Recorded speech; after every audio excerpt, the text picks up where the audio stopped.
Hey, good morning, guys. How you all doing? I think I got my timing wrong, actually. Give me a second, guys. I think I got my live stream timing wrong. It should be 28. Let me sort that out. A second. Oh yeah.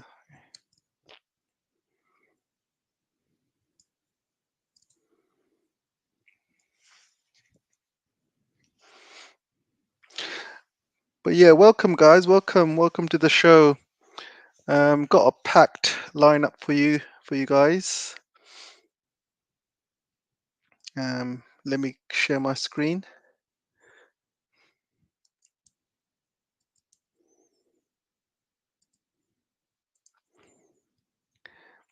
So, who do we have with us today? Don't be shy. Say hello in the chat.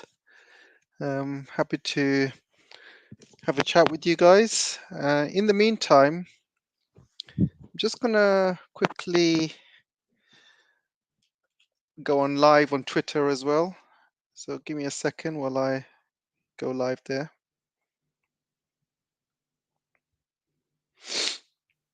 And in the meantime, guys, don't forget to say hello and stuff.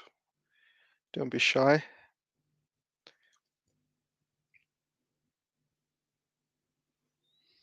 Okay, so just setting up my Twitter.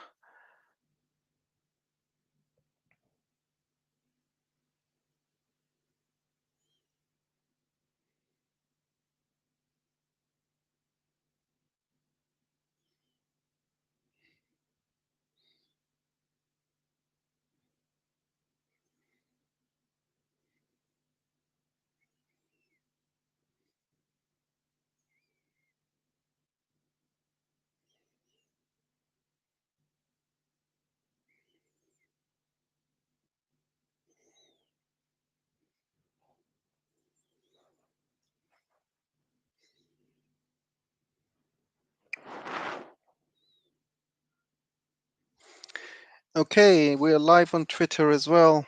So welcome, guys. Welcome. Excuse me.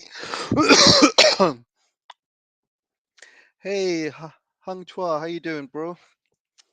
Nice to see you. Nice to see you. Good day. Good day. Okay, so should we get started then? Better late than never, right? So let's get started. So let's start with Twitter first of all. Hey, look, guys. I've got my Twitter's been increasing. I've got 951 followers. I think it was around 500 a few weeks ago, so I've almost doubled. So which is good. Yeah, which is good. It's not as good as Jackson Hinkle. I think he's got like 1.2 million or something, or probably more. Crazy, crazy. Okay, so let's go through the latest news in Twitter. You can see this guy, this old Biden lookalike. Look at his face; he looks so miserable. So he basically came on a conference and he said, "All people who support Hamas should all die." Excuse me, got a really bad cough. So here's everyone that supports Hamas should die. So let me tell you something. Even though most Muslims are not going to admit it, most Muslims actually support Hamas, and there's a lot of people around the world who support Hamas as well. A lot of people who are not going to admit it, like a lot of people in Africa. Anyone that's against the West, anyone that's against the genocide, is going to be on the side of the freedom fighters, Hamas. Because at the end of the day, I want to kind of tell you something, guys. I mean, these Hamas guys have been branded like terrorists and stuff like that by Israel and by the West. And they use that narrative and they use that excuse to basically genocide Palestine and rid the land of all the Palestinian people. And so they're using that excuse. End of the day, everybody knows international law, right? Not well, not everybody. Anybody that's clever will know international law, and the international law states that if you're an occupier and you occupy another country, that country has got the right to do whatever it wants, to fight back against oppressors, whether it's freedom fighting or whatever means possible. They are free to do whatever they want to fight the oppressors. So it's legal. So all this talk about Israel's got the right to defend itself, that's all BS, guys, because that's just something they're just trying to like put some sweetener on the journalists' mouths to kind of make it sweet. But the story is what they're doing is illegal, and what Hamas are doing is actually legal. So let me tell you something about Hamas. All these lies that they've said about Hamas have all become untrue over the past few weeks. First of all, they came up with the lie about Hamas beheaded 40 babies. And that story, then you had Biden coming out and saying in a press conference, yeah, I have seen the pictures of 40 beheaded babies. That's what Biden said. So they use that narrative to basically go into Gaza and blow people up and kill people. Then a week later, that story became false. They realized that that story was pure BS. So they had to come up with another story, and they started talking about mass RAPE. And again, that story has been debunked. Nobody has been RAPED. I can't say the full word because it's going to get demonetized. And the proof is last few days when Hamas has released a lot of women prisoners. And all of these women prisoners have all come out to say that they've all been treated nicely, they've all been fed.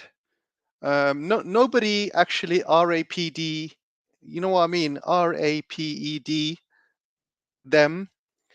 And if they were RAP'd, if they were RAPists, then they would have like wrapped.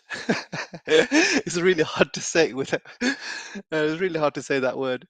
They will have wrapped those hostages as well, right? Because these Hamas are obviously supposed to be savages. They kill babies. They wrap women.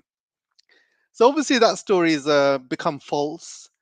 Then they started making a false statement about there's a Hamas headquarters underneath one of the hospitals. So they broke into the hospital, killed loads of babies who were in incubators. There was no power going into the incubators. All these babies and patients died.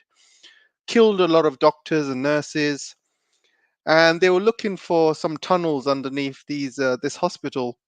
They couldn't find any, by the way, and they saw a calendar on the wall, and they said, "Oh, this calendar has basically got all the terrorist names and things like that." And they had MRI scanning machine, and they found some machine guns on the MRI scanning machine, and they said, "Oh, this machine gun, you can see they're using this as a terrorist training base." And oh, hang on a second, guys.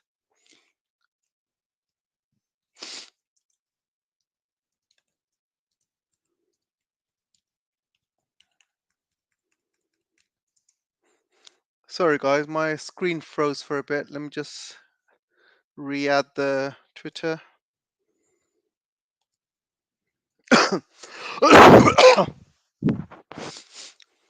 So yeah, so they basically said that the MRI scanning machine room was used as a terrorist training base. They found one gun, then later they found two guns. Then when the BBC turned up, they found four guns. And even the BBC was started to ask questions about their stories. And even the BBC said, These are all lies. They promised Hamas headquarters, and we couldn't see any, we couldn't find any." And also, if you switch on the MRI machine, um, these big magnets. So if you have a gun in that room and you switch on the MRI machine, that gun would go straight into the MRI machine as a magnet. So all of these stories they were just making up. They made so many other stories, guys. All of these apparently they found some recordings of Hamas people talking on the phone, and they released them. And again, like experts have said that these are fake. Um, so these propagandas basically have been learning a lot of lessons from Ukraine, and they are doing it in a much worse way, almost cringe-worthy way. Everything's just lies and propaganda, and they're using these lies and propaganda to kill the civilians, basically. And you can see the way this guy's talking. All people who support Hamas should all die. I mean, they're still going along with this narrative. I think what they're trying to do is they want Gaza for themselves. They want the oil. They want the gas because the Europeans need the gas, and that's the only way Israel will be able to make money out of this situation. So if they can take all of Gaza, take and start, basically drilling some gas fields next to Gaza and oil fields next to Gaza, um, this whole adventure would have been worthwhile for them. And they can sell it to the Europeans, and Europeans will gladly buy gas from the Israelis, and that's the whole purpose. They're moving everybody from the north to the south of Gaza. And now they're saying that they might bomb people on the south of Gaza because they think that Hamas members are in the south. Eventually, they want to drive all the people out. And that is genocide, basically. You don't have to kill everyone for it to be called genocide. You can just drive everyone from their land. And that is genocide, basically.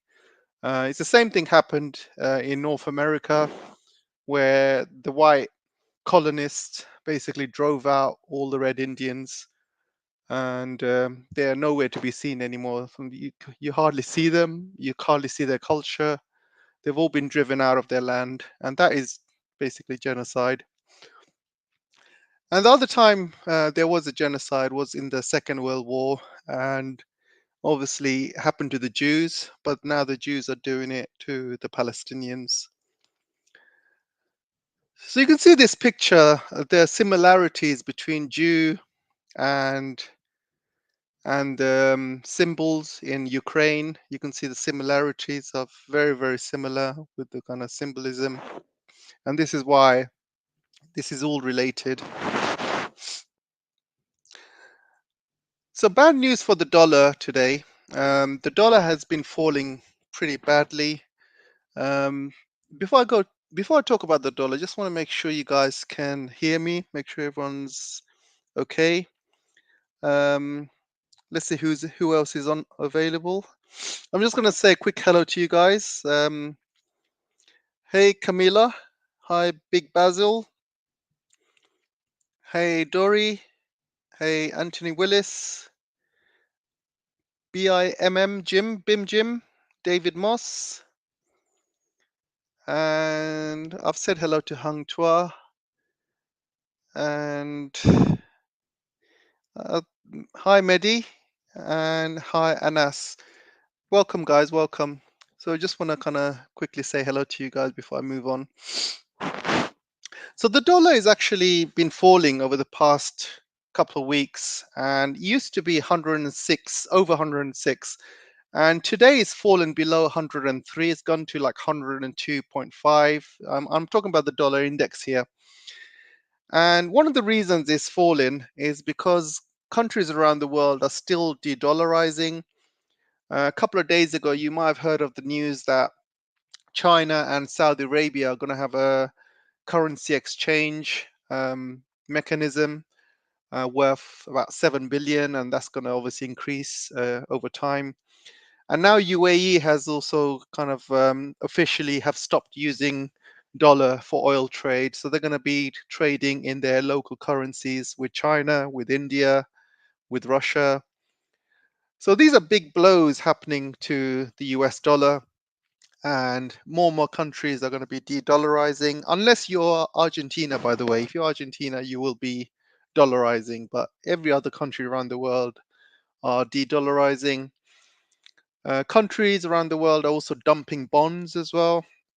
China's been dumping bonds, but a lot of Western countries are actually buying bonds, especially UK and a few other countries as well. I think it's a really, really bad idea because eventually these bonds are going to be absolutely worthless. The dollar's going down really badly, and this basically reflects on the gold prices going up as well. So the gold has been going steadily up as well, and yeah, I just think that y- un, I just think that they might not even increase the interest rates anymore because I think they're very close to having a pivot. And those of you who don't know finance, I just want to quickly explain. They have been increasing the interest rates to combat the inflation, and obviously inflation's been very high. The inflation has gone down a little bit, but it's still not enough. I think it's around 3% or something, and they want to bring it down to around 2%. And 3% is the official numbers. The unofficially is much higher than that. Um, and obviously, you guys go out shop, you guys know how expensive things are. So the inflation is still going up. And as the dollar price goes down, oil prices going up, and you know, kind of gas prices are going up and stuff, and that will also obviously make inflation go up as well. There's more and more. Um, so one of the ways that the US has been combating inflation is what they have been basically tightening the screw, and they have been increasing the interest rates. And by increasing the interest rates, that strengthens the dollar. It makes the dollar extremely strong, and that means that other currencies they become very weak compared to the dollar. So right now they're in a position now where the dollar is extremely strong, and when you have a very strong dollar, your exports become more expensive, and you because your dollar is so strong. um, Basically, like if you're a oh, how would I explain? So if you're like third world country, if you're a country like Sri Lanka or Pakistan, for example, and you need energy, right? So you need to buy energy with US dollars because US dollar is kind of the petrodollar. So if the dollar's more stronger than your own currency, so it's going to cost you more to buy, oil and gas because you have to buy it in petrodollars and stuff. So these poor third world countries are going to really struggle when the dollar's very strong. And if you want to also buy US products, US goods, because the dollar is so strong, you won't be able to afford that many US products and goods. That means US exports are going to be going down.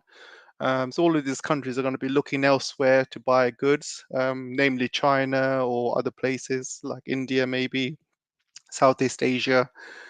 So this is why US exports has been really suffering. Um, they need a weak dollar for their exports to be very competitive.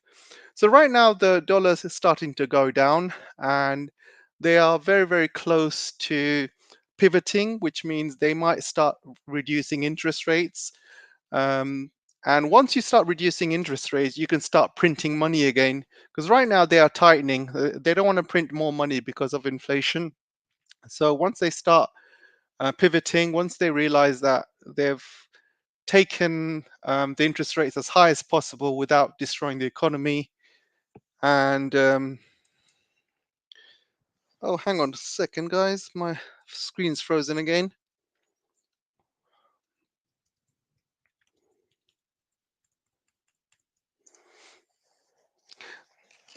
Sorry, my screen frozen again.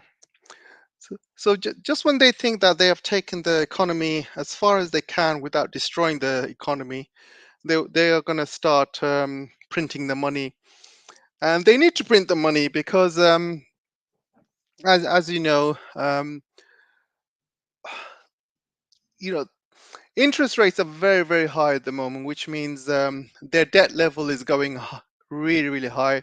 The debt level is, almost like 33, 34 trillion, and it's going becoming super, super high.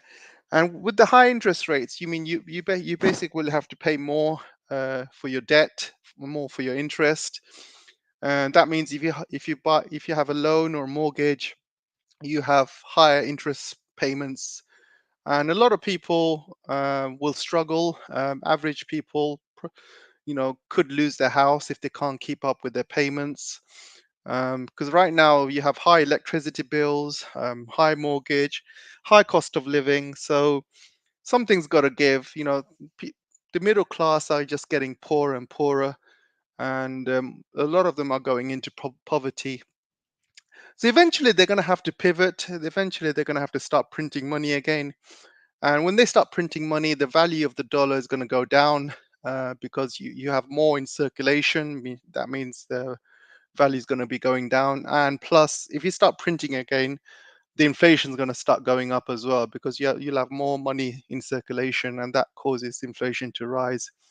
So it's a lose-lose situation. They don't know what to do at the moment.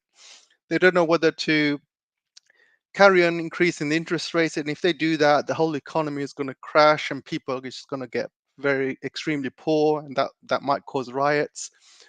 But if they carry on printing money, if they reduce interest rates, then that will cause high inflation, and again, that could cause riots and stuff because eventually the cost of goods are going to be so high that people are not going to be able to afford basic necessities like food and milk and sugar and egg and stuff.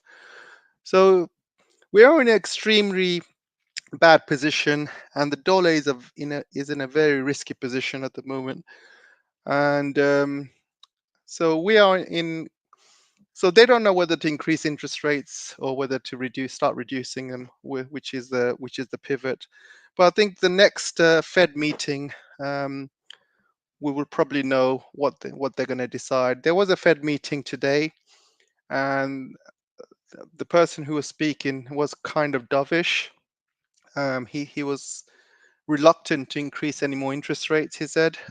So we'll see. I think the next official Fed meeting, we will know where the government is gonna be going. But the reality on the ground is the dollar is still losing value despite the high interest rates, and the whole world is starting to de-dollarize because they know they cannot rely on the dollar. The dollar is a dead paper, basically. It's not worth the paper it's written on. The huge amount of debt that the US has got, and all of these countries, they just want to diversify, start using their local currencies or start using other currencies. So yeah, the dollar's going to be gone. Euro's going to be gone as well. The euro's going to be. I don't know if you saw the news where China has become the second highest currency used around the world. Used to be the euro, but not anymore. Now it's the Chinese yuan. So China has kind of taken over that side of things as well. So let's go down, see what other news articles there are.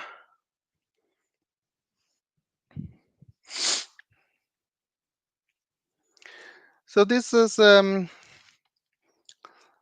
somebody said that Israel's military estimates that during the assault on Gaza, it's killed between 1,000 and 2,000 Hamas fighters out of a military force of around 30,000 strong. Benjamin Netanyahu has pledged to eliminate the group, but Hamas remains a coherent fighting and political operation able to negotiate over hostages.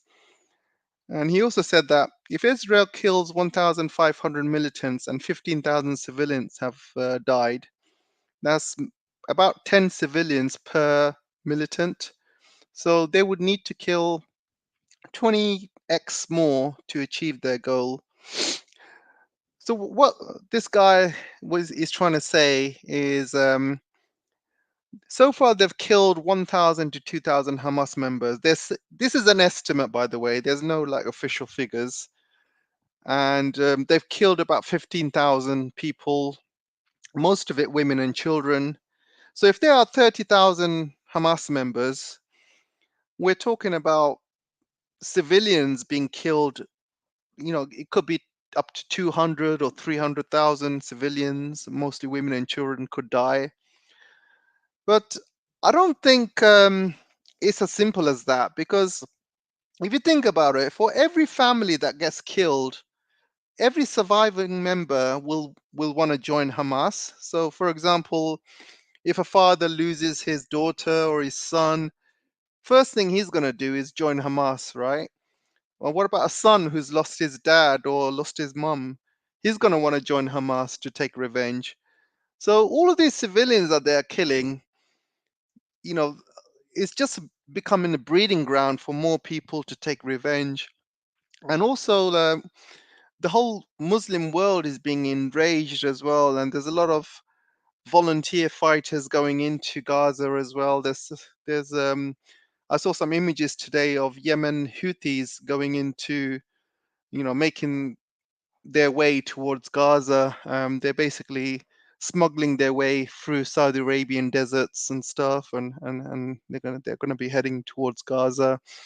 Obviously, you have Lebanon, you have Syrians, and and you will see a lot of people going via Lebanon to the north of Israel to fight Israelis there. You know, people from all over the Muslim world will probably want to join in the longer this fight take. This longer this fight goes on. So I don't think this is an easy fight for Israel. I think it's going to take a long time, and whether they win this fight or not, I'm not sure. Um, Personally, I think that Israel. Personally, I don't think Israel has got the money to go long distance for this, because they are same as Ukraine. They are surviving on U.S. money. The U.S. has given them 14 billion, but I don't think the US will be able to give much more to Ukraine. I mean, not to Ukraine, to Israel. They might give some more weapons and stuff and more money, but I don't think the US will be able to give 14 billion every month just to keep this Israeli fight going. And don't forget, the US has got 3 aircraft carrier groups in the Mediterranean as well, and that costs money as well. So they're spending a lot of money here as well. Plus, they're trying to support Ukraine as well. I think that Israel is probably losing a lot of money every single day. There's no tourism in Israel at the moment. A lot of the businesses are closed. Everyone's being drafted to the military. So the whole economy has basically stopped in Israel fighting this war, and I think that eventually they are going to have some sort of money issue, and they're going to have to pull back. And you just have to look at Hamas members, that what they're doing. Like one guy who makes homemade rockets costing $100 is taking out tanks which are worth 3 million each. And in terms of war economy, Hamas is winning. If $100 rocket takes out a $3 million tank, you just cannot compare the economic win that is for Hamas. And they have taken out a lot of tanks. There's a lot of kind of footage all over the internet of these Hamas members taking out tanks, and there's animes as well. I've seen some animes. They're basically all these Hamas members come running into tanks and putting these mines onto tanks and running away. Yeah, it's just yeah, fearless guys these are, but obviously they will be fearless, because end of the day, these guys, you know, they've got nothing to lose. They probably lost their family members to Israel at some point. They've got no life. They've got nothing to look forward to. So this is all they know. Like this is all they. This is what they live for, basically. They've got nothing to lose, and Yeah, but the Israelis are different. The Israeli army is a different bunch. These guys, they're all on TikTok. They're all making TikTok videos. They're all partying. They have a good life in Israel. They got a life of luxury. They eat well. They party. They travel. They do all the stuff that Western countries do. So these guys, the guys in Israel, they don't want to fight. They don't, these guys are not battle hardened like the Hamas members are. These Hamas members they train to fight. They don't have the luxuries that Israel has got. So all they do is fight and train, and that's the big difference, really.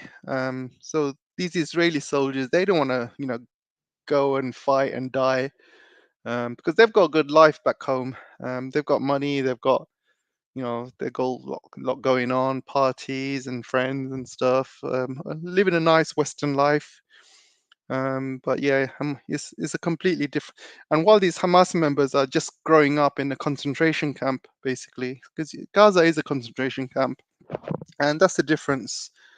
So I just think long term, um, there is no way Israel can win. That's my prediction anyway. Um, what other stories are there? So this is a quite a funny story. The US is basically asking for its Abram tanks back because they want to save the reputation of these tanks. So there's a story I saw on the Guardian or a long time ago. This was Alanina Baerbock was basically talking about how great German tanks were, the Leopard tanks were in Ukraine, and they're going to make a big difference, and they're going to win the war. And then a week later, all of these Leopard tanks that they've given to Ukraine, they all started getting blown up one by one. And these Leopard tanks have been shown to be absolutely useless. And then a couple of weeks later, every single Leopard tank in the front line got destroyed because these Leopard tanks were targeted by Russia, especially, and the soldiers taking out these Leopard tanks got extra bonuses and stuff. So anyone that drove a Leopard tank got taken out very, very quickly. So Elena Elenina Baerbock basically came out on a press conference and said, "Oh, she started comparing these tanks to iPhones, and she says that basically these German tanks, don't think of them as German tanks, think of them as Ukrainian tanks, because it's like selling an iPhone. If a Ukrainian person buys an iPhone from Apple, this is not an Apple product. This is a Ukrainian product, basically. So the reason she said that is because people stopped buying Leopard tanks because they've seen how useless they are in battle. So the Germans basically had a massive order of Leopard tanks all over Europe, and people just stopped buying it all just overnight because they've seen how easily they are. They can be destroyed by Russia, and the Germans basically had zero orders for Leopard tanks. So she had to come in and said, "Oh, don't think of these as German Leopard tanks. Just think of these as like Ukrainian Leopard tanks." But our German Leopard tanks are obviously different from Ukrainian ones, and so she started like backtracking and stuff. So the same thing the United States is very, very scared of.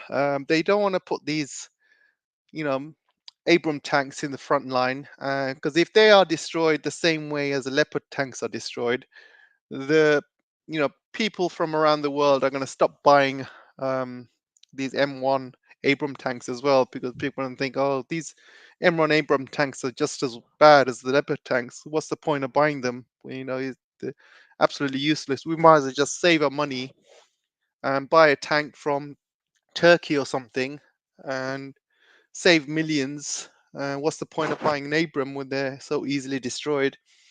So the United States is basically asking for the tanks back.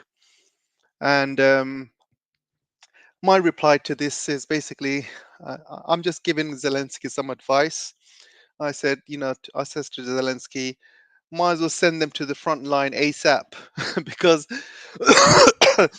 once they're in the front line ASAP, then United States can take them back. But obviously, once they're destroyed, they can take them back. Because at the end of the day, Zelensky doesn't owe anything to United States anymore because the United States is not even going to support him anymore. They're not going to give him any more money, hardly giving him any weapons now. And obviously, it's election year as well, 2024. And most likely, Trump will come into power. And as soon as Trump comes into power, he's just going to stop complete funding of Ukraine. And this is what the EU are absolutely scared of. The EU is actually panicking because they remember the time when Trump was around before Biden, and Trump did not like the EU, and the EU guys did not like Trump at all. They were always clashing, and so yeah, the EU is absolutely panicking. Trump might come back into power, and he's going to completely pull the plug on Ukraine, and the EU will be left with the Ukrainian problem. So the EU will basically have to pay Ukraine to carry on fighting Russia, and I think the EU is going to completely collapse. By It's like putting bad money into bad money. It's like gambling, basically, doubling down on a losing bet, and that's what they're doing. But the EU has never been, they've never been clever or shrewd. The EU have been kind of led by a bunch of idiots, to be honest. You got Ursula, you got Borrell, you got all these stupid EU leaders from all these Western countries. You got Boris. Obviously, Boris is not part of the EU, but he's all part of the same group. Um, you have that Sanna Marin from Finland, who basically decided to have a great idea by getting Finland to join NATO. What an absolute amazing idea that was. And then you have all these European countries cutting links with Russia, adding all these sanctions, which have completely boomeranged against them. Germany is deindustrializing because of it. They've lost their access to cheap energy. Europe is losing as a result. The cost of living for everyone in Europe is going up, and Europe is really, really struggling at the moment, all because of these ridiculous leaders who are absolute clowns in the world stage, absolute clowns. And you have Ursula coming onto the world stage talking about how Russia takes chips from fridges and uses them in bombs and rockets. I mean, how ridiculously, we're an airhead, right? I mean, how ridiculously, um, I don't want to use stupid because that's kind of I think people who are stupid is a kind of a compliment if you kind of compare that to Ursula, because imagine coming out and saying to the EU public how Russia's taken mini chips from fridges and putting it in rockets. I mean, how idiotic do you have to be to believe that crap? I mean, Russia has access to Chinese chips, right? China can make chips 7 nanometers, and the chips in fridges are like 128 nanometers or 200 nanometers because you don't really need powerful chips. You don't need powerful chips for fridges. I mean, these fridges can have probably got first generation or second generation chips, which are like 200, 300 nanometers or something. And but China can produce 7 nanometers chips. I mean, do they forgotten about the Chinese market? The China will happily sell Russia these advanced chips that they have. China has already built one of the most powerful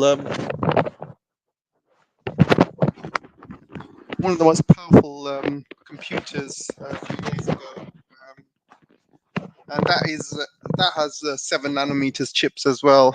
Um, so yeah, it's just these EU leaders, they're all just ridiculous. It's just a bunch of clowns. Watching a bunch of clowns at work. Seriously, all full of double standards, all full of hypocrisy.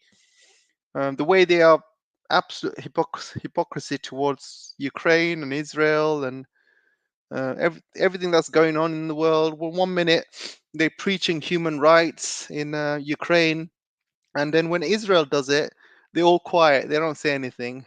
So imagine the human rights and imagine all these EU like delegates who travel around the world talking about human rights and stuff, because EU is one of the EU's main founding principles is human rights.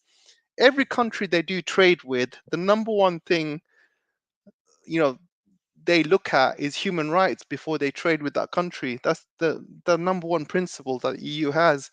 So every country they go to in Africa, whether they work with China, whether they work with India, you know, they like to go to China, they like to go to all of these countries and start talking about human rights. Like when they go to China, they start talking about human rights and this and that. Most of it is obviously BS. And then when it comes to Israel and all of the human rights abuses Israel is doing, they just ignore it. They Ursula went to Israel a few times. Did she talk about human rights? No, she's talking about how Israel has made the desert bloom and everything. Oh my God. Seriously, this woman is just full of double standards and hypocrisy. And this is why the world just doesn't like the Europeans. And you got Joseph Borrell saying how much of a garden Europe is and the rest of the world is like a jungle. Um, these are all colonial mindsets, guys. They all think they're better than everyone else, and that's the problem.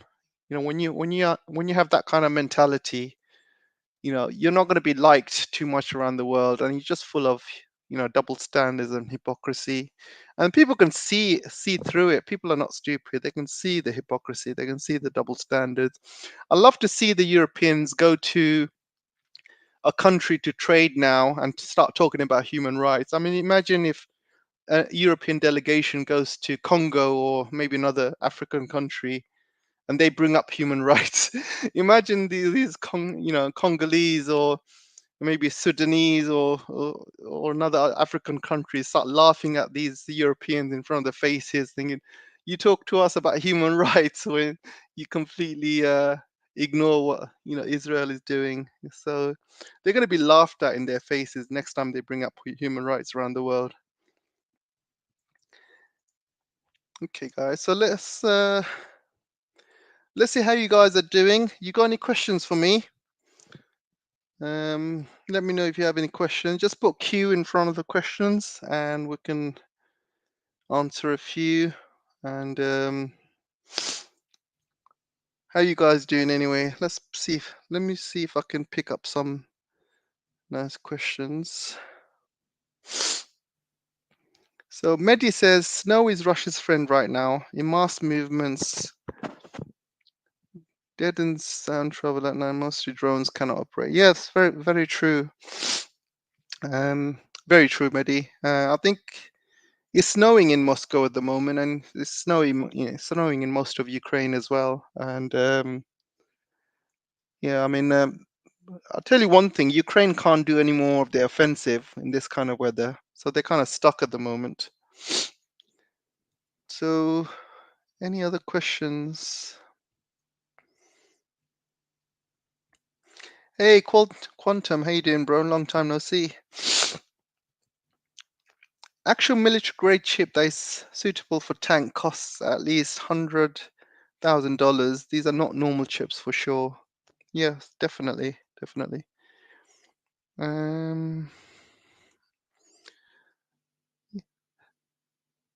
Can't see any other questions, so let me move on. I'll carry on with the show then. Oh yeah, I've got a question from Rolf. The only way to defeat the US empire is really to create trade relationships away from the USA so that it destroys itself with massive inflation.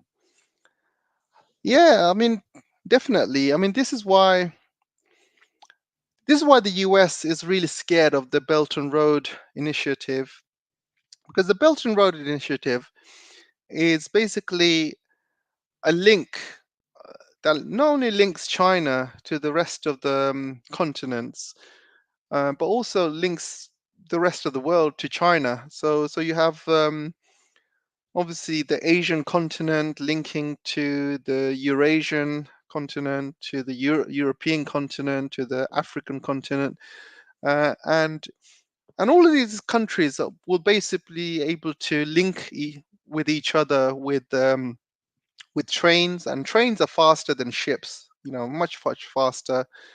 They're much easier, um, and you can transport more as well, and they're much cheaper as well. You don't have to pay all of these insurance costs and shipping costs as well.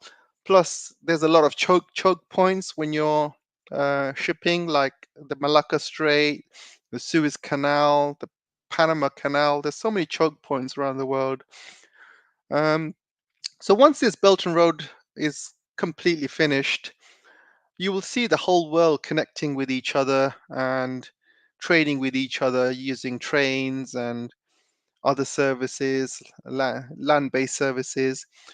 The Americans are going to be completely isolated from the rest of the world because obviously the only countries kind of linked to the Americans are Canada and obviously South America.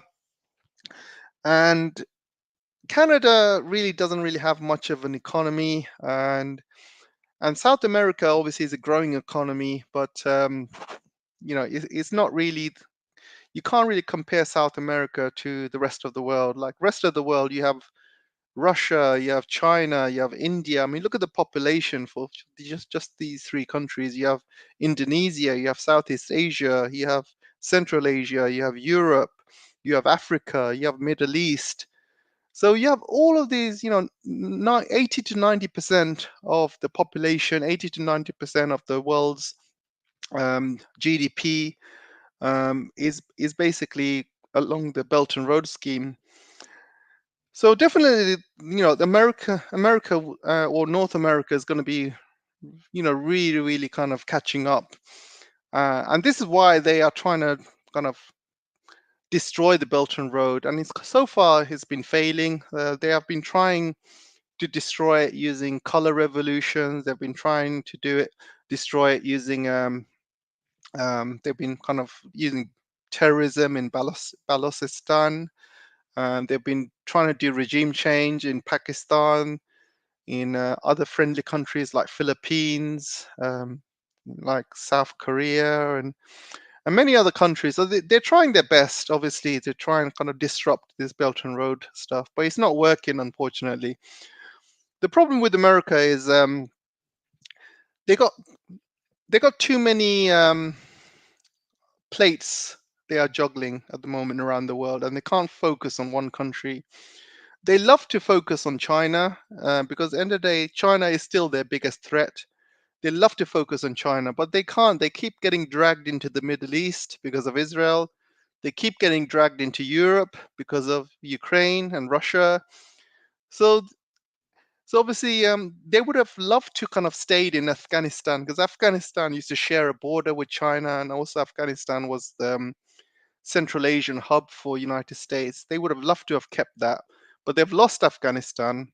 They're going to probably lose Middle East as well because all of these military bases they have in the Middle East, they're all being attacked, and the Middle Eastern countries absolutely hate the Americans now because of the way they have been completely they have completely isolated themselves by rubbing shoulders with Israel. They have given Israel the green light to attack Palestinians. This has enraged the Middle East. It's enraged the global south as well, and this is why countries are de-dollarizing now.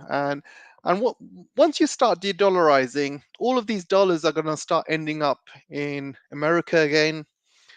And once you have all of these dollars ending up in America, you're going to have hyperinflation. And once you get hyperinflation, it's game over, guys.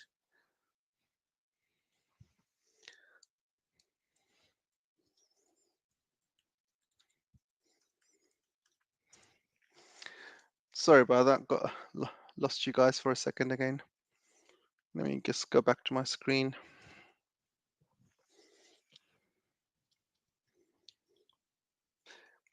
So I want to talk about another story here. So I want to talk about Volkswagen. Um, so Volkswagen looks to be in serious trouble in China. So Volkswagen has been very, very good in China over the years, and China has been their biggest buyers. And anybody who doesn't know Volkswagen, Volkswagen Group is basically is a conglomerate, and they own other cars like I think yeah. So you have Volkswagen like Golf, and I think I'm not sure if BMW is part. No, BMW is not part of Volkswagen. Is it? I think it's I'll have to check, guys. But Volkswagen is one German's biggest car company, and they have sales of like 60% in China, and they and you know and this is how they've been making money, mainly because of the Chinese market. And as you know, Germany's biggest market is China. So Volkswagen has been making money in China for years. Same with BMW, same with Mercedes, Audi, many other German car companies. Japanese car companies have been making a lot of money in China. Korean car companies have been making a lot of money in China. But recently, obviously, the rise of electric cars in China, the NEVs, more and more people are starting to buy electric cars in China, which means people are buying less and less ICE cars. ICE, I mean, internal combustion engine. And China has recently started a rule which is going to be kicking off end of this year. I mean, they're going to place s- a major rule, which means that they're going to ban the selling of ICE cars in China, brand new cars. And this is because of all the pollution and stuff like that. And this rule was supposed to kick off in May, June, July.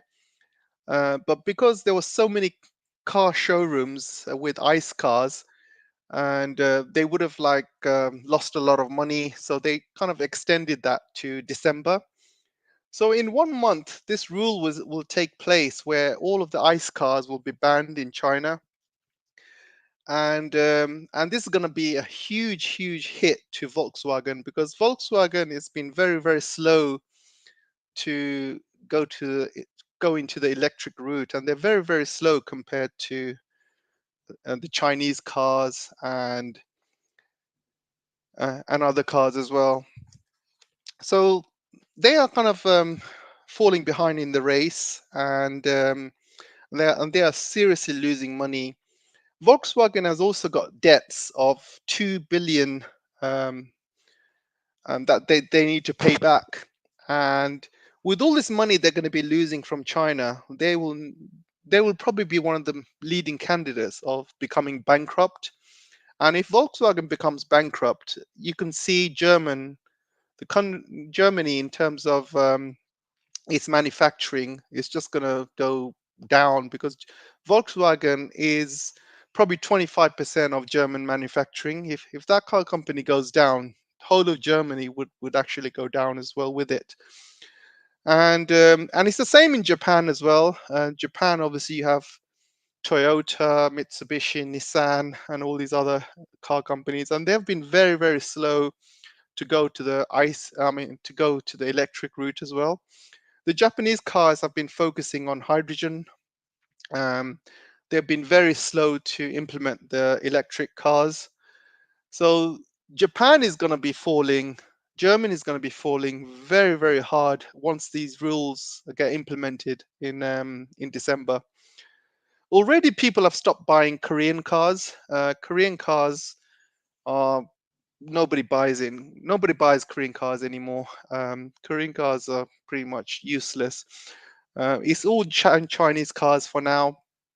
Um, there's a big, massive influx of Chinese cars in Russia, because obviously all of these car companies do not sell in Russia anymore because of all the sanctions.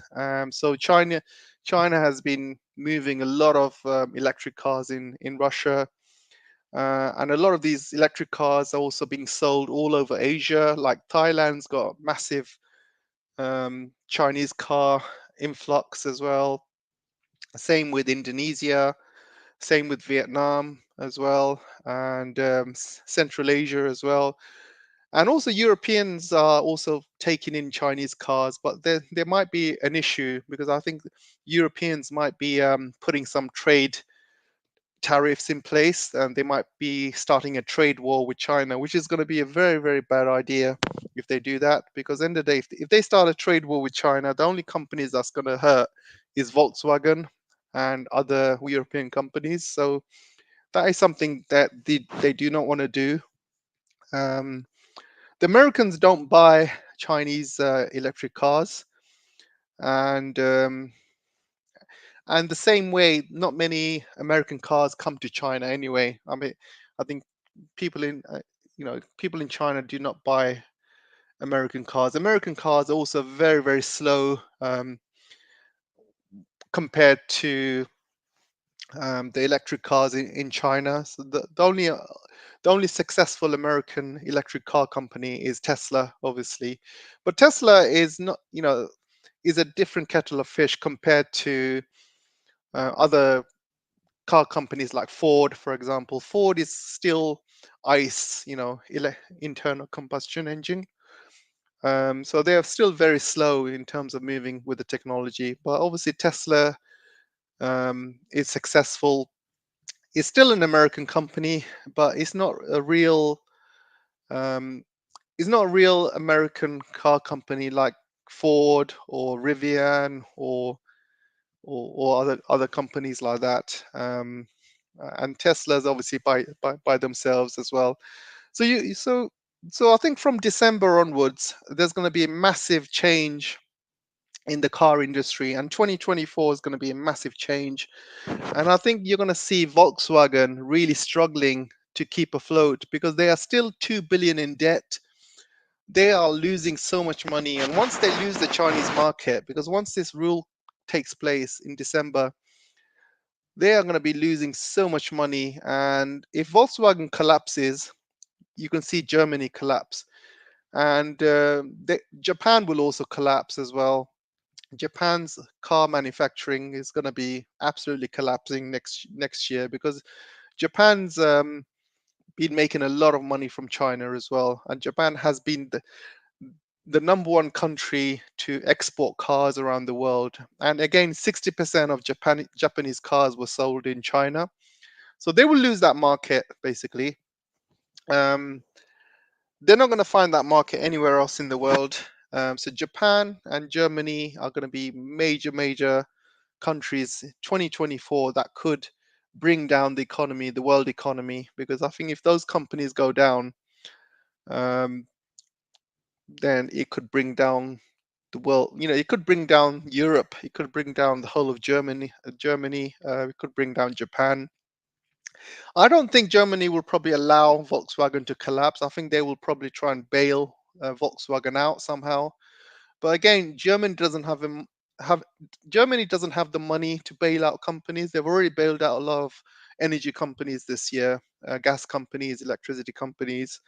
They are deindustrializing. They don't have the money, and 2 billion is a lot of money in debt that Volkswagen has. And even if Germany bails them out, they're still going to be, you know, losing money, right? So Germany cannot keep bailing them out year after year after year. Eventually, they will have to collapse. So 2024 is going to be a big year for the world economy, especially in Germany, especially in Japan. So keep a lookout. Even Korea is in big danger as well. Korean manufacturing has been going down. Korea has been having a trade surplus with China for over 20 years. They've been having a trade surplus, but this is the first year Korea has got a trade deficit with China, which means Korea is buying more goods from China rather than selling more goods to China. So this is the first year they have a huge trade deficit. Korea is also losing market share in shipbuilding to China as well. And and Korea is going to have a big problem next year. If China managed to find a way to make chips which are 5 nanometers, and they started building more factories to make 7 nanometers chips, then Korea's economy is still going to be going down because you know the three economies in Korea which have been making a lot of money for Korea over the years. Number one has been shipbuilding, number two has been cars, and number three has been chips. And they are losing market share to all of them to China. And I think in 2024, if this continues, Korea is going to be in serious trouble. I'm talking about South Korea here. Japan's going to be in serious trouble because they're already having economic issues in Japan right now. Banks are collapsing. Banks are, being bailed out by the government. Their bonds are pretty much useless. And yeah, Japan's having some serious issues. They're having to sell US government bonds as well.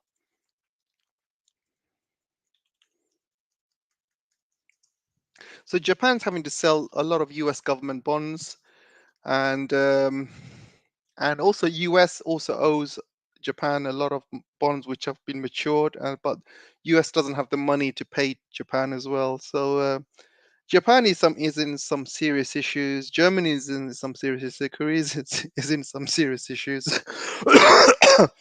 So I think 2024 is going to be a really, really massive year for the economy, and I think keep a lookout for Germany, for Japan, and Korea. But I think Volkswagen is going to be a trigger.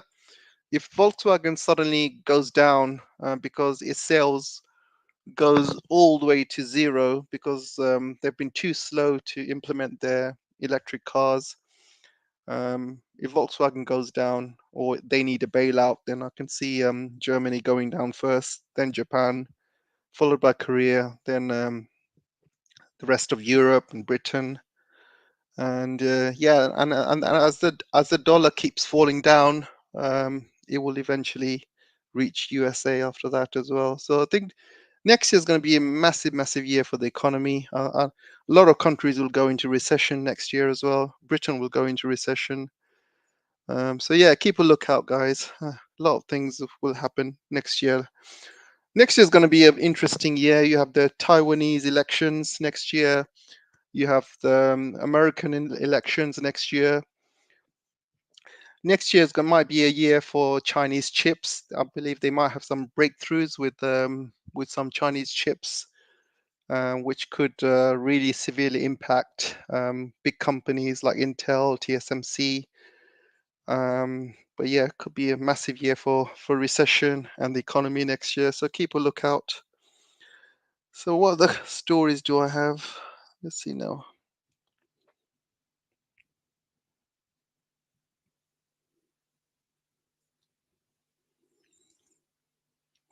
So I wanted to kind of talk about this as well. You can see the yuan is starting to go up.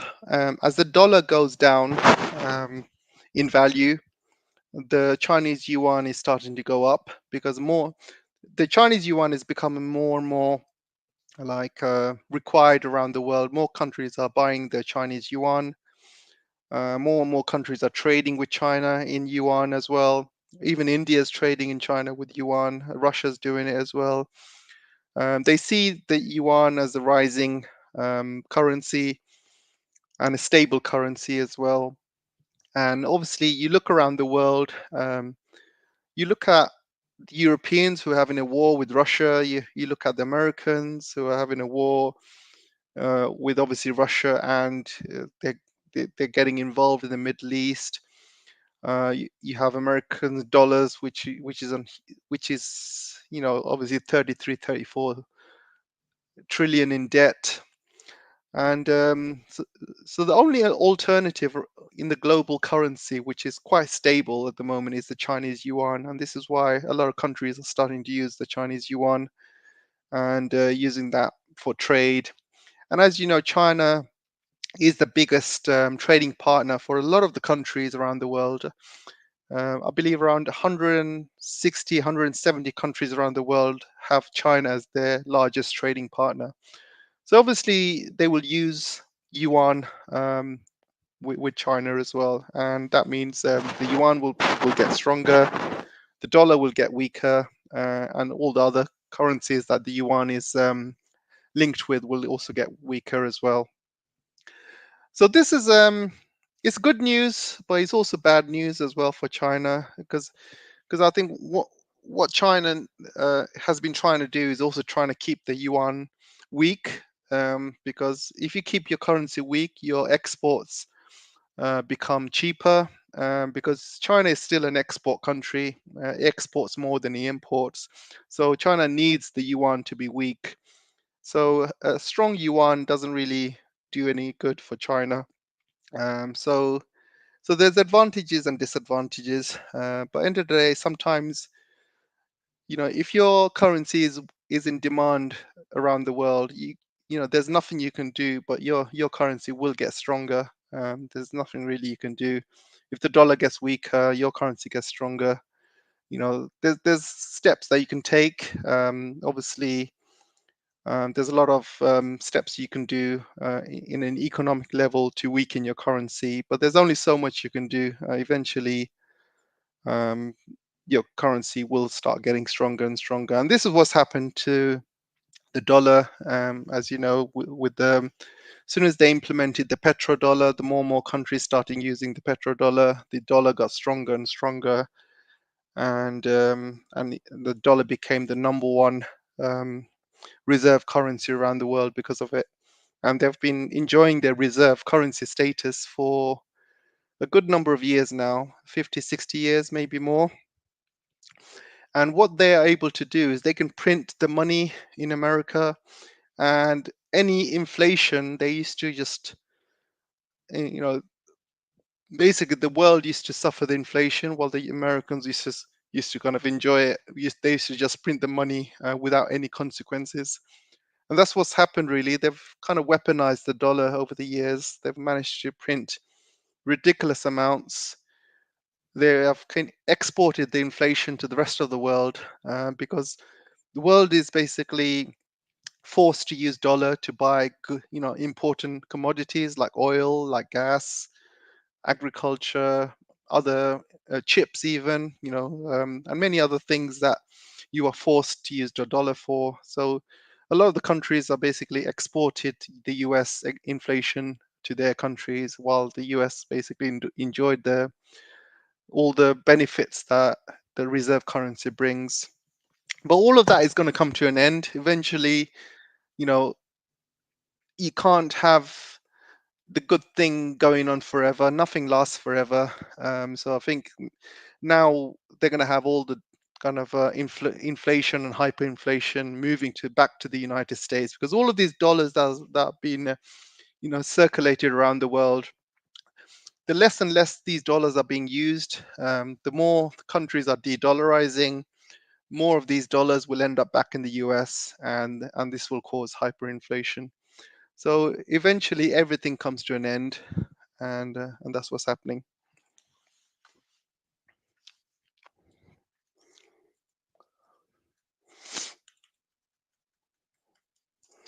Okay, guys, let's go around and ask for any questions. Um, excuse me.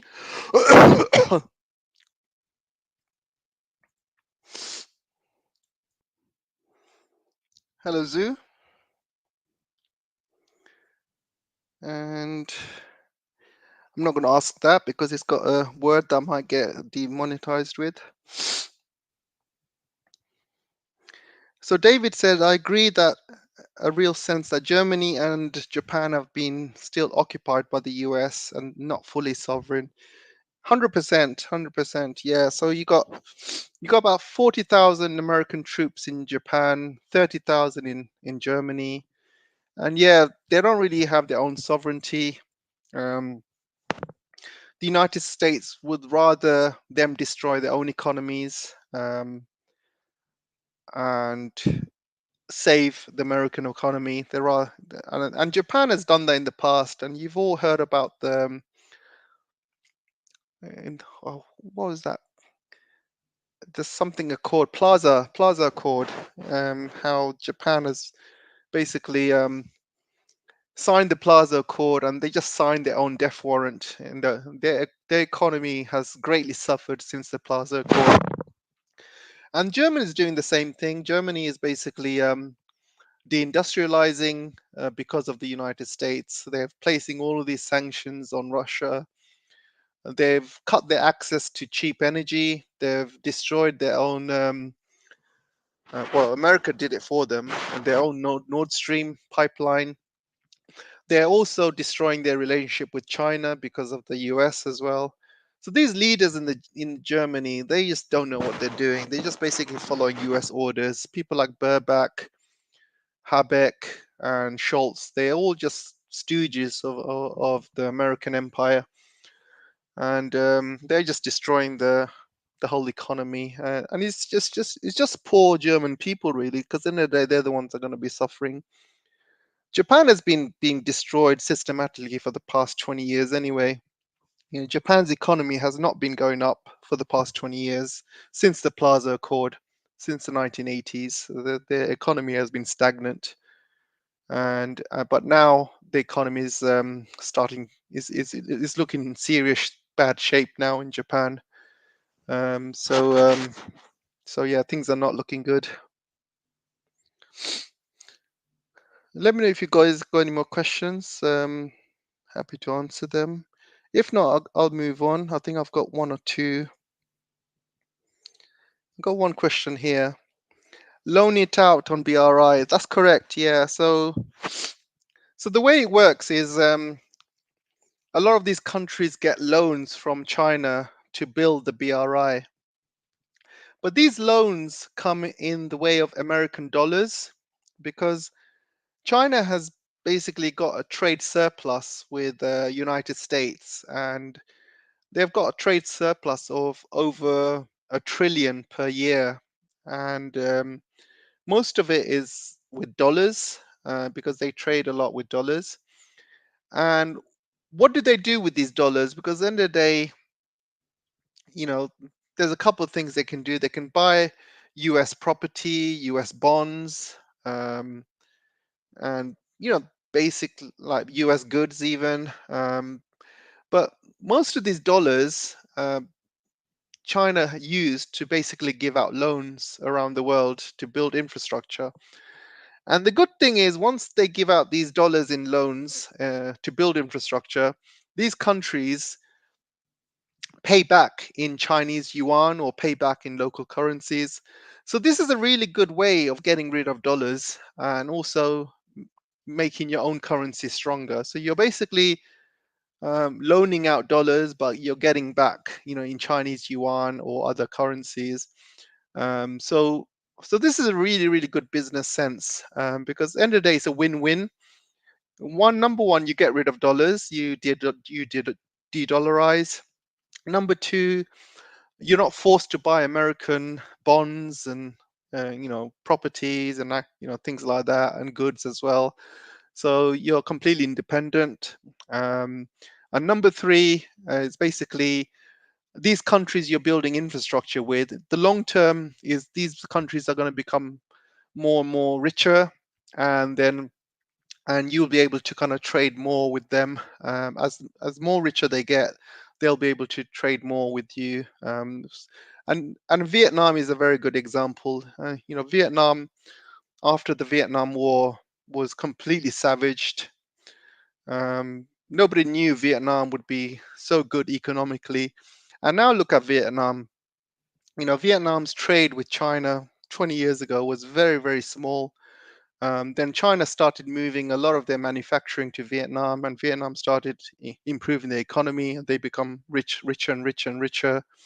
And now Vietnam is one of the richest countries in Southeast Asia, and they're they've got really good trade relationships with China. They're trading both ways with China, vice versa. Vietnam is also building railway links, high-speed railway links to China as well. China provides Vietnam with a lot of energy as well. A lot of energy goes to Vietnam. So you can see how the neighboring countries are improving with infrastructure. Same thing's happening to Laos, Cambodia. Cambodia is building a lot of infrastructure from China. Laos is building a lot of infrastructure. Thailand is as well. Uh, Indonesia, you can see the high-speed rail link, how many benefits that's bringing to Indonesia. So the only country that's suffering right now is Philippines, because Philippines decided to become the chump of the United States. They like to become the pansy of the United States, follow their orders. Rather than building infrastructure, they decided to build US military bases instead and provoke China with it. And recently, China basically withheld giving loans to Philippines to kind of build infrastructure because they just feel that it's just not worth it, because Philippines is just all he's doing is just listening to the US and trying to cause trouble in the South China Sea. So there's no point for China to kind of give him loans for infrastructure and stuff like that. If you as a country is going to just listen to the United States and just cause trouble. So yeah, it's a shame really. It looks like Philippines, they want to stay poor because they're not going to get much money from all of these US bases. Because at the end of the day, what do these US bases really give you as a country? Do they really help you develop? You need infrastructure to develop. And the previous Philippines leader had the right idea. Duerte, he had the right idea. But yeah, this new guy is a complete puppet of the United States. It's a shame, really, because his father was a complete puppet as well of the United States, and now he's following their footsteps.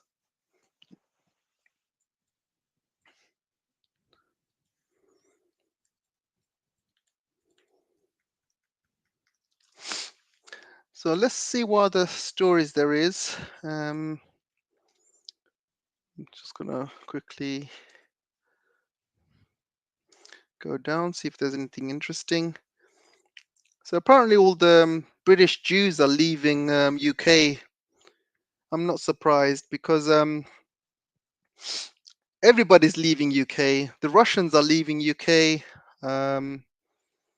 The Arabs are leaving UK. The Jews are now leaving UK. Anybody rich is leaving the UK because UK is pretty much dead. It's a dead country. So there's a story about 10 Taiwanese soldiers charged for spying for China. So I read this report, and I think number one, China doesn't really need Taiwanese spies because at the end of the day, Taiwan is not really militarily strong enough to kind of fight China. I don't even think they would last a day or two.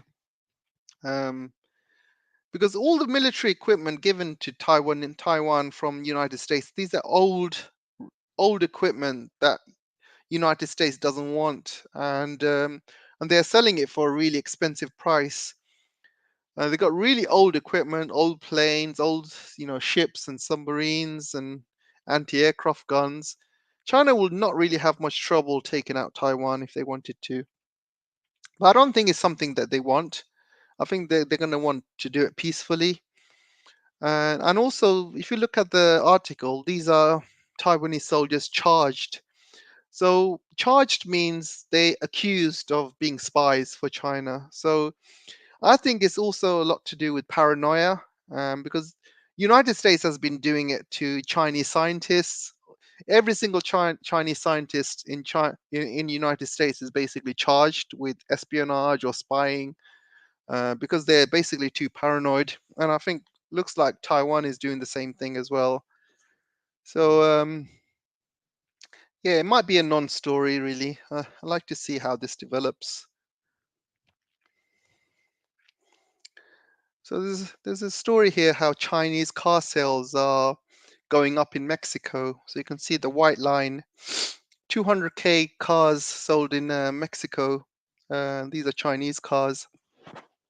So you can see South American countries love Chinese cars, and there's a huge demand for Chinese cars in South America. Plus, South America is very close to China. It's just on the other side of the Pacific Sea.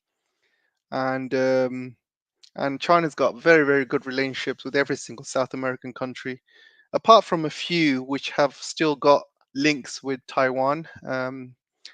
I think there's like one or two which China doesn't have any relationship with because they've obviously got relationship with Taiwan instead. Excuse me. And there's a question mark over Argentina as well, especially with the new guy coming in. So we will see how this relationship develops. But the way it looks like, this new guy sounds absolutely crazy, and he's definitely an anti-Chinese or a Chinese hater. So I wouldn't be surprised if he cuts links with China, same way like Bolsonaro did. So let's go down, see if there's any more.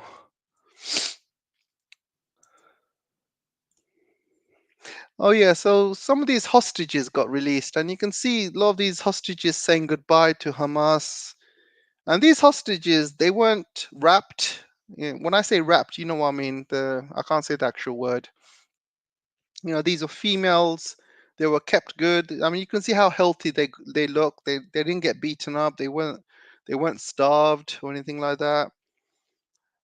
Compare that to hostages that Israelis were keeping, and these were like young kids. Israel has been keeping. These are young kids, 5 years old, 6 years old, 10 years old, and they've been keeping them without charge in Israel, and that is worst kind of terrorism. I mean, the whole world didn't even realize all of this was happening in Israel. They were just taking kids only because these kids were throwing stones. So just throwing stones at a car normally means that they get arrested for a number of years without any trial. They get tortured, beaten up. Um, so it's just really sick what Israel has been doing to all these kids, really, and women and children. It's absolutely sick. So Elon Musk made a trip to Israel today, and a lot of people are saying that Elon Musk has been basically Epsteined by Israel. They got something on him, basically. So the fact is, he's acting really strange going to Israel. He's listening to Netanyahu, saying all of these strange words and stuff. And it looks like somebody somewhere has threatened him or got him in some way, and he's basically become like a pansy for Israelis. And some people say that the feds have got to. Elon Musk needs to go and make up, because the fact that he's allowing a lots of Palestinian voices in X. He doesn't want to be shown that he's completely pro-Palestinian side. So I guess he had to do something like this to meet Israel and to kind of keep the the kind of Israelis happy and the Westerners happy. So yeah, it's something very, very fishy the way he's gone to, yeah, gone to Israel, really.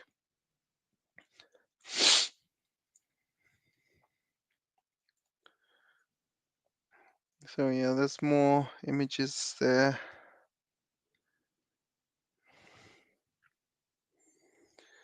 So I think that's it, guys. I don't think there's any more important stories.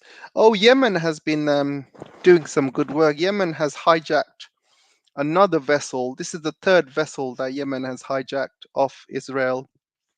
And you can imagine the Israeli ships, the insurance must be sky high because Yemen's basically stealing all of these Israeli ships off the coast of Yemen.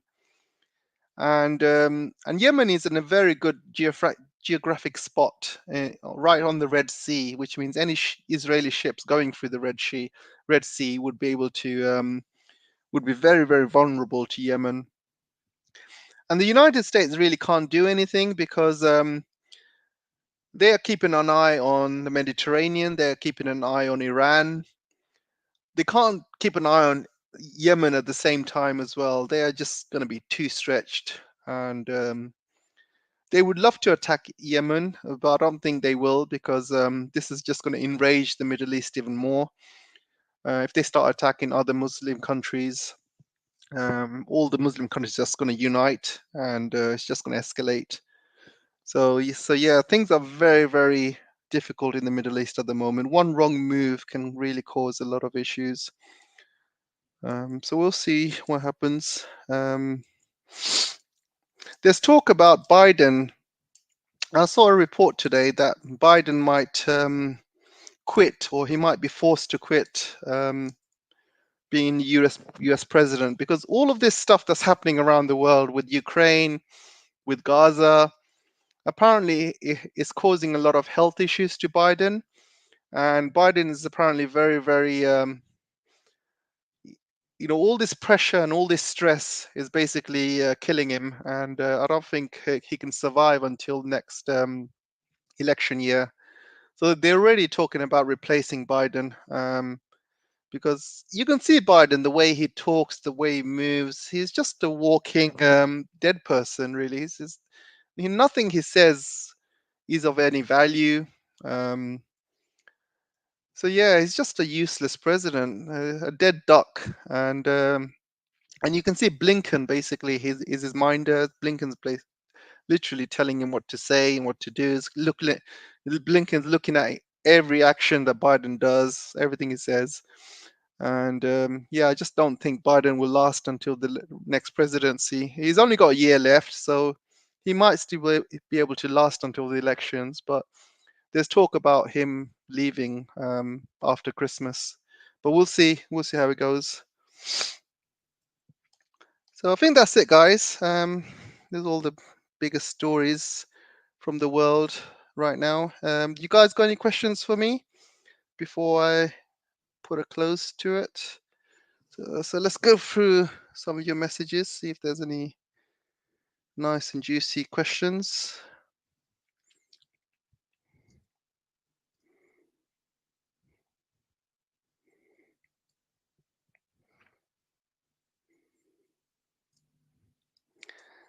So Polly says all the drugs they're pumping into Biden don't work anymore. Definitely, definitely. There's only so much drugs can do. Hey, CA's back. How you doing, brother? Long time no see. Why do the Americans not from the escorted convoys like they did in World War II in the Red Sea?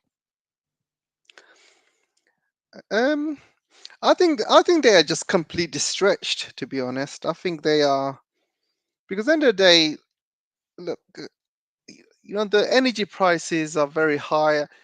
To move a whole aircraft carrier through the Red Sea and through the Mediterranean Sea and stuff like that, it costs a lot of money. They've already got 3 battle groups in the Mediterranean Sea. There is an aircraft carrier that went through the Hormuz Strait today as well.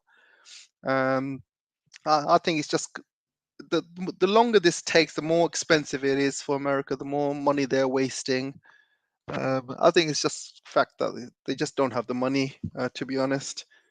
Um, World War II was different then, but back then America was one of was the premier world empire, the number 1 country in the world. They had loads of money, but yeah, no, things are not the same anymore. I got somebody in Twitter. Do you want to ask me any questions? Do you have anything to say? Sunit, is it Sunta?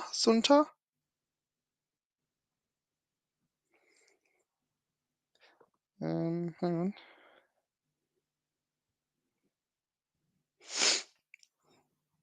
You're welcome to speak if you want. If not, I'll just carry on asking questions.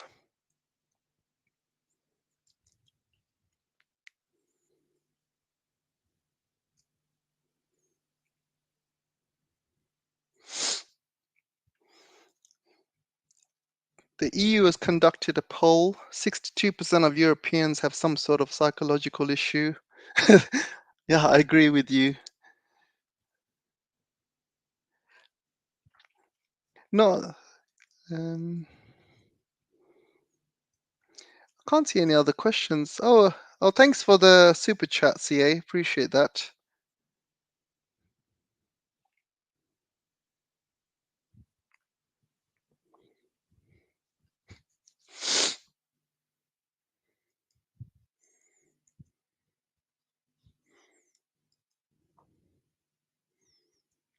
Can't see any other questions, guys.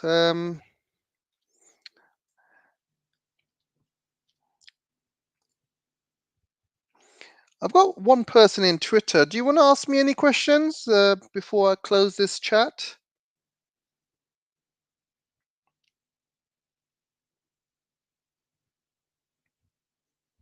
You're welcome to speak, by the way. Don't be shy.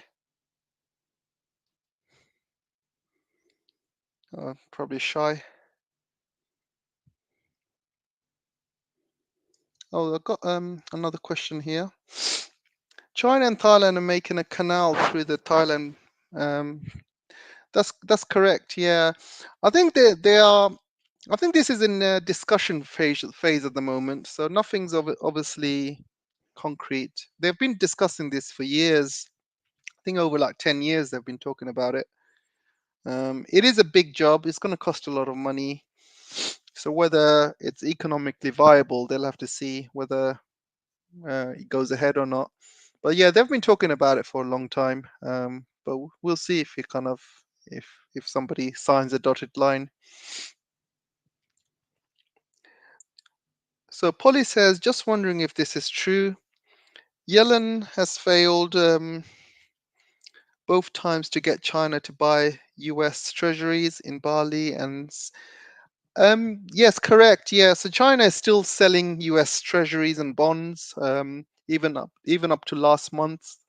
Their treasury value um, has gone below 800 billion. So they are still selling. Um, yeah, so Yellen has failed both times. China has got no plans to buy U.S. bonds anymore.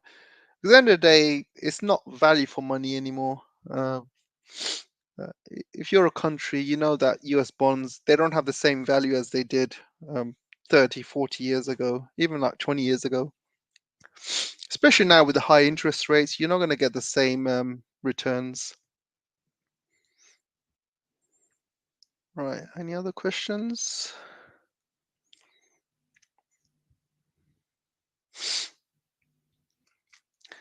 So, got one from Camilla. I've asked 4 times, why do you think Milei was elected in Argentina? Well, I spoke to a few Argentinians and they told me that they haven't really voted for him, and a lot of people actually didn't go to vote this year because both the candidates were equally bad. I think Milley's the candidate who was opposite Milley. A lot of Argentinians didn't even trust him either. Didn't trust his policies, and um, and I think Argentinians mainly wanted a change as well. So he seemed quite eccentric.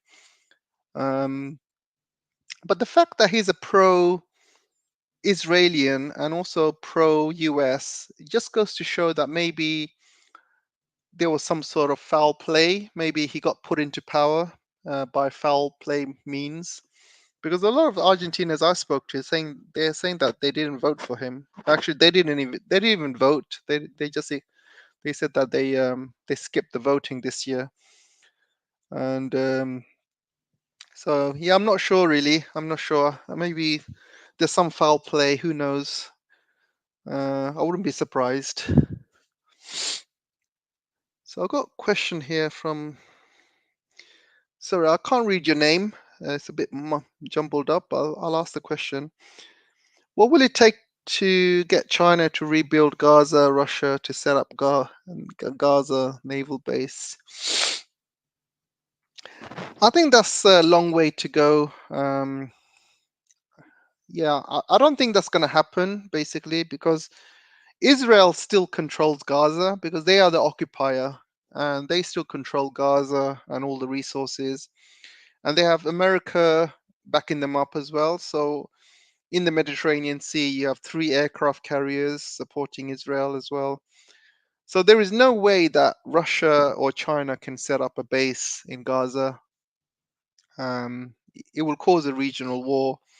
But however, things are changing in the Middle East, and I think we are heading towards a multipolar world, and with this war that's happening in Gaza, you will see a lot of Middle Eastern countries going towards the Russia and the Chinese camp.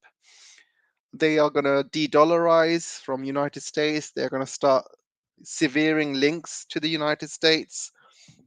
And over the years, I think as China gets stronger and as Russia gets stronger, and I think in the future there will be some sort of military alliance between China and Russia, and maybe even an alliance with the SCO countries as well, and maybe even an alliance with the BRICS countries.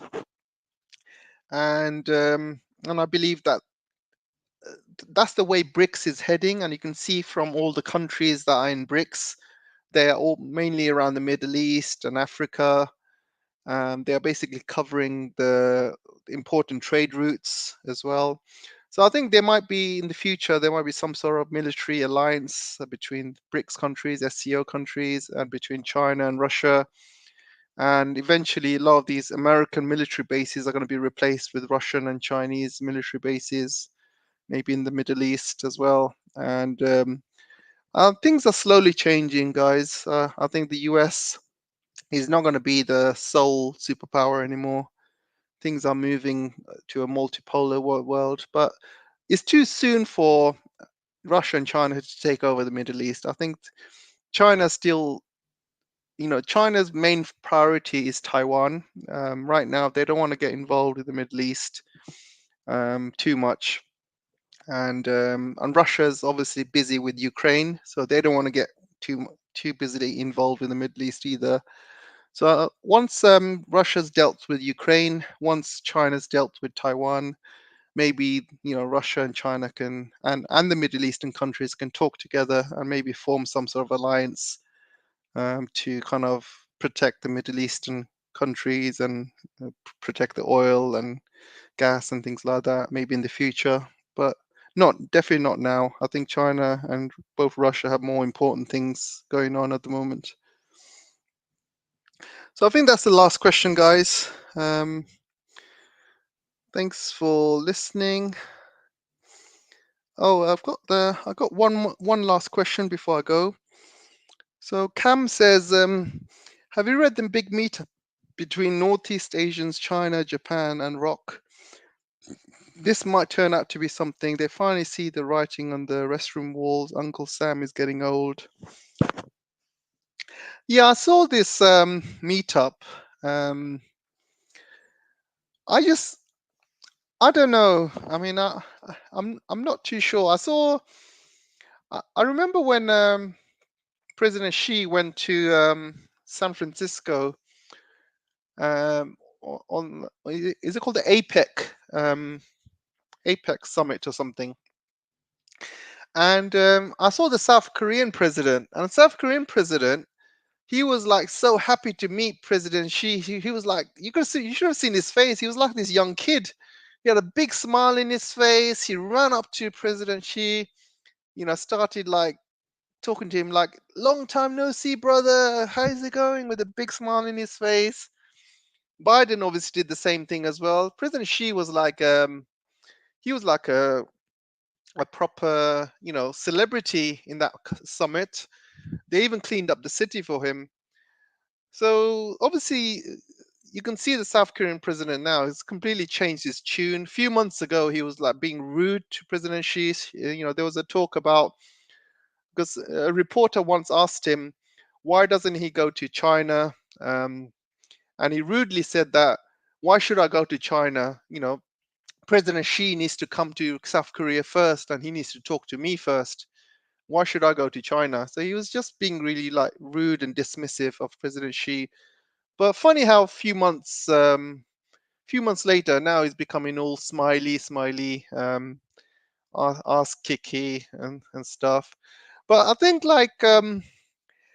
I know there's a meetup going on, or there will be a meetup going on, but I don't think much will come out of it. To be honest, I still think Japan and South Korea are still puppets of the United States. They can't really change their policy. Um, they bas- they basically are slaves to what the US do. US right now is being friendly to China because US has got way too many plates this juggling. So US is obviously busy with Ukraine, busy with Gaza. They don't want to escalate things with China, so they've kind of cooled they've cooled the relationship with China right now. And because they've cooled the relationship with China, you have Japan and South Korea trying to cool things down as well. But if America, say next year, if Trump comes into power and Trump decides to put full sanctions again on China and starts bringing up the rhetoric on China, you will see South Korea and Japan, going in back into line, and they're going to be just as they're going to basically follow American orders. They're only trying to be friendly now because America has kind of cooled down. But once America brings up the ratchet again, all of these, puppet countries like South Korea, like Japan, they're going to do the same thing. Same way with UK as well. You see that when America started kind of cooling relationships with China, UK sent its foreign secretary to China to kind of smooth relationships as well. So basically, all of these puppet countries are just following United States really. So you can't really trust them. Same with Australia as well. Australia's obviously kind of cooled down. They're following the American. Um, you see all of these. If America suddenly started, you know, going crazy towards China again, you will see all these other countries are going to follow suit and do the same thing. Like for example, during the Beijing Olympics, when America boycotted the games, and all the puppet states started boycotting as well. UK boycotted it, South Korea boycotted it, Japan boycotted it. So all of these puppet states will always follow what America does. If America's like says, "All right, boys, um, time to switch on the gas. Let's start, going hard on China again." All these countries are going to do the same thing. They all kind of follow Uncle Sam, and they're all part of the same thing. They're all part of Quad. They're all part of these Chip for Alliance things.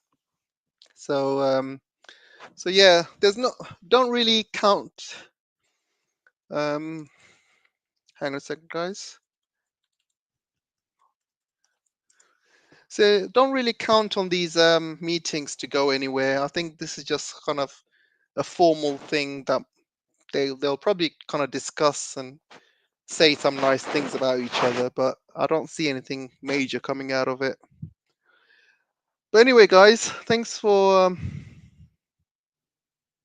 Oh, okay. I've got one last question then. This is something I wanted to talk about. From GL. It says, what do you think about KMT and TPP for failing to form a joint platform to confront the DPP in Taiwan? so So yeah, I just think that there's some foul play going on in Taiwan. Really, I mean, look, end of the day, um, Taiwan is still, a friendly country to the West, and Taiwan's still very, very important to United States and the rest of the West. United States will do whatever it can in its power to keep DPP in place because United States, if DPP loses the election and the Kuomintang party comes into power, this is going to be huge, huge bad news for the United States because this means that they could lose Taiwan to China without firing a shot. So I don't think America will allow it. I think there's going to be some foul play. Um, Even if, I mean, the fact that the KMT and TPP they failed to form some sort of platform, that just tells you that there's things happening behind the scenes that we don't even know about. And I mean, I like to be optimistic, guys. Look, trust me, I want a peaceful reunification. I want DPP to go out of power. I want, a friendly country to come into power in Taiwan, and they they create a roadmap towards peace and roadmap towards reunification. That would be the best thing for China and Taiwan. But end of the day, I know the world doesn't work like that. I mean, you just have to look at, you know, what's happening around the world. You have the Philippines, you have this puppet basically. All the good work that Duerte did with China, this puppet has come into place, Marcos Jr., and he's destroyed everything that Duerte has built. Same, they tried to, mess about with the elections in Thailand. They've obviously put a U.S. friendly guy in South Korea. They've put US friendly guy in Argentina, and you obviously see, he's very, very anti-Chinese. You got a US friendly guy or Israeli friendly guy, just came into power in the Netherlands. So all of this stuff is not by accident. It's done, it's done by the US, and this is why the US loves democracies, because the whole point of democracy is, you know, if the US doesn't like a government in a particular democratically elected government, and if the US doesn't like them, they will find a way to get rid of them in the next election. And it's so easy to get rid of people in a democratic manner, because all you need um, to stand as a prime minister or president is basically you need a lot of money backing, and basically you basically need friends in the right places. So the number one thing is you need money, right? Because you've seen Trump when he became the US president. He must have spent billions on his campaign. So you need a lot of money, because you need a lot of money for your marketing, your ads. You obviously need to start giving out leaflets to people. You need to pay a lot of people to kind of do a lot of your work. You're selling, you're basically getting people to go out there and um, sell sell your votes, basically, so people vote for you. And you need a lot of money for that. And if you don't have the money, if you don't have the backing, it's very, very difficult to become a president or prime minister. And this is what the US does. Basically, they give you unlimited funds. So if they want to like topple a government, so one guy comes along and the US says, okay, look, we will give you all the money you want, we will give you all the backing you need, we will basically give you whatever you want, and once you become president or prime minister, this is, let's shake a deal, and this is what you're going to do. You're going to be anti-Chinese, you're going to get rid of this, you're going to get rid of that. So let's shake a deal now. And for the US, this is like easy money, because at the end of the day, if you think about it, if they pay somebody a couple of million to become president, they pay for their. Oh, hang on again. Hang on a second, guys. I lost my screen again. Yeah, so if they pay somebody a couple of million, or maybe even like 10 million or 20 million, however much it costs, it's still going to be a bargain, right? Because the long term, they basically cancel a lot of the Chinese deals that the previous government had, and they start basically selling off land and resources, oil, and started bringing in American companies instead. So even if they pay like however much it is, 10, 20, 30 million, it's still a bargain to the United States to get somebody friendly in place and put somebody friendly in place. And this is why they love democracies. This is why they love to kind of export democracies around the world, because for the United States, it's so easy to put a puppet in place if they don't like someone. And you can see what's happened in Pakistan as well. Obviously Imran Khan was a very, very anti-US, pro-China guy, but they got rid of him. They got rid of him, and they put a puppet in place, because this is what they do. And this is why I don't really have much hope with what's happening in Taiwan. I think that they will kind of play dirty, and they will keep the DPP in place somehow. I mean, you can see in Ukraine, like Ukraine, they they basically sell Ukraine like a democracy. They said, "Oh, this is a democracy. We're fighting tyranny and evil in Russia. Putin's a dictator, but you know, um, you know, basically Ukraine is a shining democracy." But what has Zelensky done? Zelensky has basically cancelled the elections for next year. He was supposed to have Ukrainian elections next year, but he's cancelled it. So you can't really call that democracy, can you? I mean, democracy is only good um, for the US if it serves its interest. Otherwise, you know, the hell with democracy. Basically. So yeah, I don't really have much hope for Taiwan next year, but obviously it's going to be interesting to see what happens. But yeah, I mean, obviously I want a peaceful reunification, but I just do not think the US will allow it. I just do not think it's that easy. I think this is one of the things that China is kind of fairly um, behind on, because China has got a very non-interference policy. They do not interfere themselves in other countries' internal affairs or elections or anything like that. But US is a very, very skilled, merchant for that. They have been doing it for years. US has been, you know, getting involved in color revolutions and elections and getting people out of power into power. All, they've been doing it for years, 50, 60, 70 years. Who knows how long they've been doing it? They are experts at it. So this is one thing China is actually not good at, because China is something China doesn't do. But unfortunately, it has burnt China, because China doesn't do it. It has burnt China a lot, and a lot of stories that people don't realize is, obviously things. A lot of China, invests a lot in a lot of countries, and then suddenly these pro-US governments come into place, and all the investments that China's put suddenly just goes to waste. Example is like example is that country next to Indonesia. What's it called? Guinea. I think it's called Guinea or something. And Guinea had a really good relationship with China, and obviously China spent a lot of money into their infrastructure and stuff like that.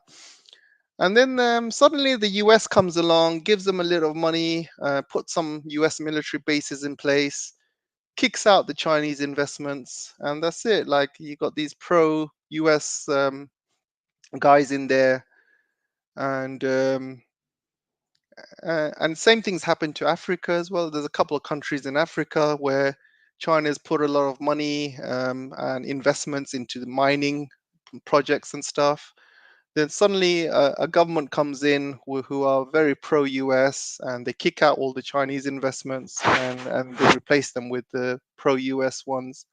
So this is the problem, really. I think when China invests a lot of money into countries, and suddenly these countries, get these pro-US guys. I'm talking about Marcos Jr. Then they start kicking out all the Chinese investments and stuff. And it happens in the UK as well. Happened in UK. Like, China has invested a lot of money in UK. Huawei came in and spent a lot of money in UK, and they built kind of lots of kind of shops, Huawei shops all over UK, and they were going to build a research center in Cambridge, and they spent like $1 billion buying the land in Cambridge to build these kind of research center, and they got planning permission to build it and everything. And then suddenly Boris Johnson comes into power, and he kicks out every single Chinese investment, like kicks out Huawei, kicks out Chinese investments from the the nuclear power sites, kicks out Chinese investments from some chip sites. I think they were Newport chips, I believe, the Newport fabs, and they kicked out Chinese investments from there. So you see, it's very, very risky for China to suddenly start investing in countries. And then when the pro US guy comes along and he starts kicking out Chinese investment, it's just a waste of money, waste of time and effort. So maybe China should really kind of look into interfering with other countries' policies, because at the end of the day, the US does this really well, and the US has been doing it for years. They're absolute experts at it, and they're experts at causing color revolutions, and Maidan in Ukraine, causing trouble all over the world. They're absolute experts at it. But but then again, China doesn't need to do that. I mean, the fact that they are not getting involved is still a big plus for them, because the countries that still trade with China know what China is about, and they know it's all about infrastructure. They're not about military bases. They don't have, it's not about while the US, they're very, very shady. When you start, shaking hands with the devil, when you start shaking hands with the US, you know what you're gonna get. They're not after your best interests. They want to either use you as a proxy, or they want to use your natural resources.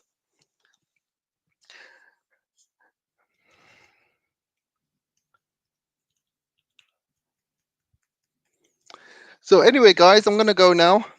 Thanks for listening. Hope it's been interesting for you guys. Um, but yeah, I'm kind of tired talking now. Um, so hopefully you guys have a good weekend. Oh no, it's not weekend yet. What am I talking about? I'm losing track of the time. I thought it was Thursday or Friday. Oh God, I think it's too late. I think my brain has stopped working. Anyway, take care, guys. Thanks for coming in and listening, and hope to see you soon. And before I go, I just want to see if does anyone in Twitter want to speak, by the way? No? All right. I thought I'd check. Taiwan says AJ is high. No, no, I'm definitely not high, guys. I'm definitely not high. Those of you who know me very well, I don't do drugs. I don't even smoke. I don't drink anything like that. I think I like to keep my mind fresh with all the geopolitics news that's happening around the world. Yeah, there's a lot of information that my brain needs. I'm always learning every single day, so I don't want to I don't want to put any substances in me that's going to affect my brain. So I need my brain absolutely fresh and active, and yeah, and I try and get as much sleep as I can as well. So yeah, keeping your brain active and fresh, sharp is very, very important, especially when you do geopolitics, because obviously geopolitics is a very, very important subject. You need to you need to have an open mind. You need to really understand how geopolitics works, and try and link why this happens, why that happens, and you know just kind of try and be open-minded. And yeah, not many, this is why not many people understand geopolitics, and this is why a lot of the European leaders are very narrow-minded, and you can even say they're very stupid in the way they kind of deal with geopolitics, especially all the Blinken and Baerbock and Ursula. They really don't have a grasp on how the world works, and I think it's very, very the current crop of people that are running the world they are absolutely disappointing. The way they just have no grasp of geopolitics and how things work and stuff like that. And this is why we're having so many problems around the world.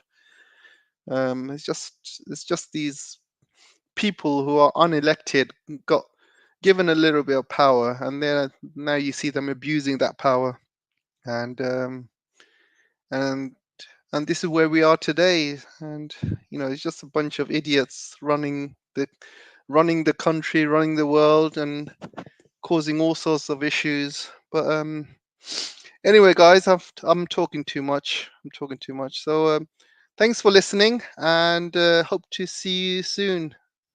Take care, guys. Bye.